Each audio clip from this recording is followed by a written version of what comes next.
गीत गाया करते हैं। और एक बात बताऊं, जो ब्रह्म मुहूर्त उठ करके मंगल गीत गाता है तो उसके ऊपर महादेव निरंतर कृपा करते हैं। लक्ष्मी सरस्वती ब्रह्म मुहूर्त में विचरण करती है, इसलिए ब्रह्म मुहूर्त उठना चाहिए। सबका मुहूर्त जो है वह भगवान के स्वरूप ही है, कुछ नहीं आ रहा है। तो भैया इस भारत देश में ऐसा कोई नहीं होगा जिसे इस चौपाई यह चौपाई ना आती हो, मंगल भवन या मंगलहारी। अगर इसका भी आप निरंतर गान करेंगे तो हमारे जीवन में मंगल ही मंगल रहेगा। इसलिए मंगलाचरण गाया गया है। अन्य पुराण नैमिषारण्य की पावन धरा पर गाई गई, सुनाई गई, लेकिन जो शिव पुराण है वह प्रयागराज की पावन क्षेत्र पर गाई गई और सुनी गई। और सब पुराण नैमिषारण्य की पावन धरा पर, लेकिन जो यह शिव महापुराण है यह प्रयाग की पावन धरा पर गाई गई और सुनी गई। प्रयाग यानी प्रतिष्ठान इसे कहते हैं, प्रतिष्ठान पूर्वक प्रयाग न। प्रतिष्ठान क्यों कहा गया? बोले जहां जाने के बाद बिल्कुल दृढ़ भक्ति हो जाए वही प्रयाग है। वट विश्वास अचल निज धर्मा, तीर्थ राज प्रयाग से करना। जहां बिल्कुल विश्वास हो जाए, और भगवान की कथा 3 चीजों से प्रादुर्भाव होती है, विश्वास, संबंध और समर्पण। विश्वास सो फलदायक। अगर जीवन में विश्वास नहीं है तो आप कहीं भी चले जाइए, वृंदावन की पावन धरा पर चले जाइए, रामेश्वरम की पावन धरा पर आइए, लेकिन आपके अंदर अगर विश्वास नहीं है तो आपको भगवान आपके ऊपर कृपा कभी नहीं करेगा।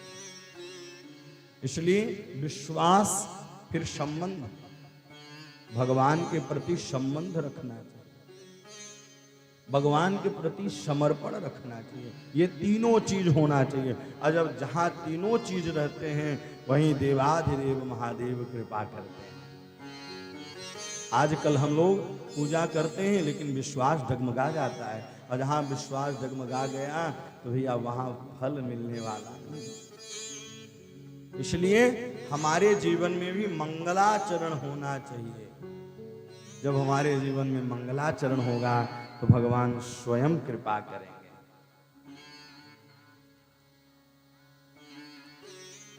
इस पावन धरा पर आप लोग आकर के समस्त यजमानगण और उनके अनुनायी करते हुए श्री संगम भैया जी हैं जो व्यवस्था के रूप में।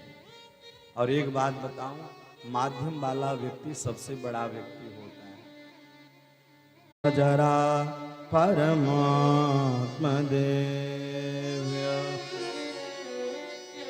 पंचाननम प्रबल पंच विनोदशीलम संभावये मनसे शंकरम विकेश।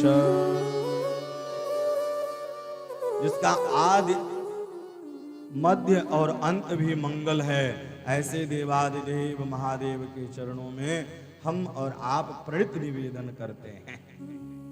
आद्यम मंगला, जिनका आदि मध्य है और मध्य भी मंगल है और अंत भी मंगल है, ऐसे देवाधिदेव के चरणों में हम और आप प्रणित निवेदन करते हैं। और क्योंकि वही इस संसार के चलाने वाले हैं, अजर अमर सर्वथा निरंतर वह कृपा करने वाले हैं। क्योंकि रचना भी करते हैं और सृष्टि भी करते हैं और श्रृंगार भी करते हैं, ऐसे देवाधिदेव महादेव के चरणों में हम और आप प्रणाम करते हुए, और इस प्रकार से उन्होंने सुंदर कथा को गाई है और सुनाई है। कैसे गाई है? कथा है तो आप लोग भी जिनको कथा श्रवण करना होगा तो वहां जरूर पहुंचेंगे। तो वही कथा चल रही है। प्रयागे परमे पुण्य